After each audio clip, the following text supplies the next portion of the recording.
लेकिन इसी बीच गाजा में चल रहे भीषण युद्ध के बीच खबर आई है कि हिजबुल्लाह को एक घातक एंटी शिप मिसाइल मिली है। ये है नसरुल्लाह, हिजबुल्लाह का चीफ। इसको मिली है एक मिसाइल जिसका नाम है यखोट। ये रूस की एंटी शिप मिसाइल है और सूत्र बता रहे हैं कि हिजबुल्लाह तक ये मिसाइल सीरिया के रास्ते आई है। इस मिसाइल का टारगेट या इसकी टारगेट रेंज 300 किलोमीटर है, जो भूमध्य सागर में मौजूद अमेरिकी वॉरशिप तक हिट कर सकता है। आप समझ रहे हैं कहां तक जा रहा है ये? सीरिया के रास्ते एक मिसाइल हिजबुल्लाह को, रेंज 300 किलोमीटर, टारगेट में अमेरिका के वॉरशिप। 7 अक्टूबर के हमले के बाद इजरायल ने हवाई हमले को रोकने के लिए आयरन डोम तैनात किया था। भविष्य में अब आयरन डोम की संख्या और बढ़ाने की कोशिश में भी जुटा हुआ है इजरायल। इजरायल ने अमेरिका से 2 आयरन डोम खरीदने का ऐलान किया है।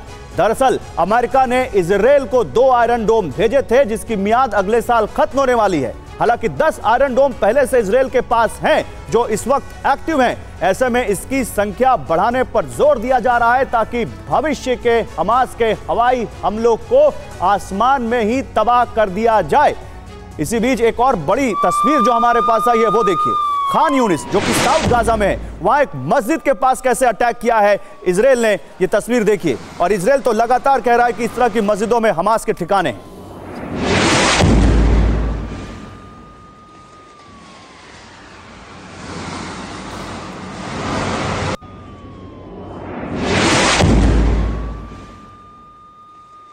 और गाजा के शती रेफ्यूजी कैंप पर अटैक हुआ है, वो तस्वीर आप देखिए।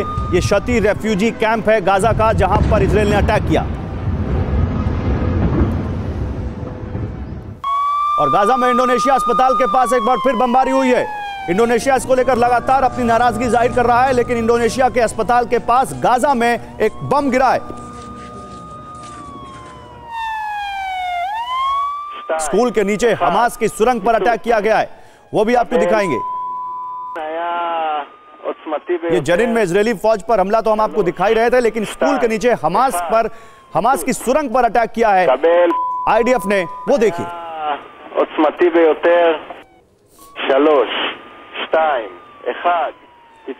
एक और बड़ी खबर आ रही है, आईडीएफ को अमेरिका की सैन्य मदद जारी। हर दिन युद्धक सामान भेजा जा रहा है। पेंटागन ने कहा है, पेंटागन ने कहा है कि हर दिन इजरायल को हम यहां पर युद्ध की सामग्री भेज रहे हैं। गाजा में आईडीएफ को युद्ध की सामग्री लगातार भेज रहा है अमेरिका। हमास का खात्मा होने तक इजरायल की सैन्य मदद जारी रहेगी, अमेरिका ने साफ कह दिया है। और देखिए इसी बीच एक बड़ी खबर, भीषण जंग में रणनीति का केंद्र बन गया है कतर। कतर को बहुत इंटरेस्टिंग किरदार है इस पूरे वॉर में। हमास और इजरायल के बीच मध्यस्थता कराने में जुट गया है कतर।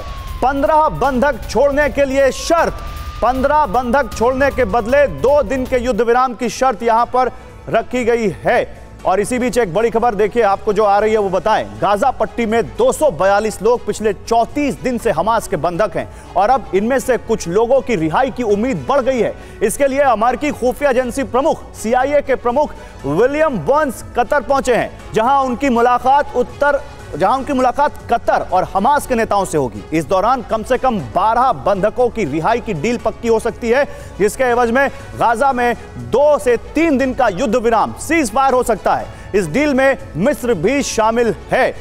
तो इजरायल के हमले की वजह से गाजा में करीब 15 लाख लोगों का पलायन हो चुका है। ऐसे में ये लोग बेहद कम और भीड़ भाड़ वाली जगह में रहने को मजबूर हैं।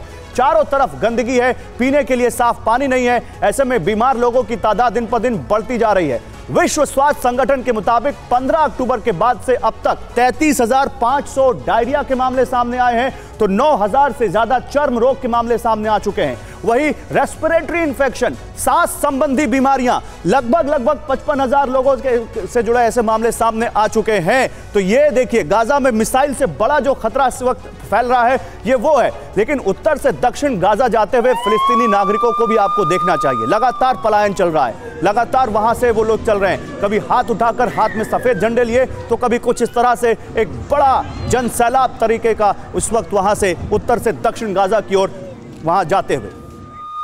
इस बीच एक और बड़ा आपको यहां पर एक और बड़ी तस्वीर, हवाई हमले के बाद गाजा में रेस्क्यू कैसे हो रहा है ये देखिए। कैसे लोग मलबे के बीच, उसी मलबे में, उसी पत्थर में दबे लोगों को निकालने की, खोजने की कोशिश करते हुए।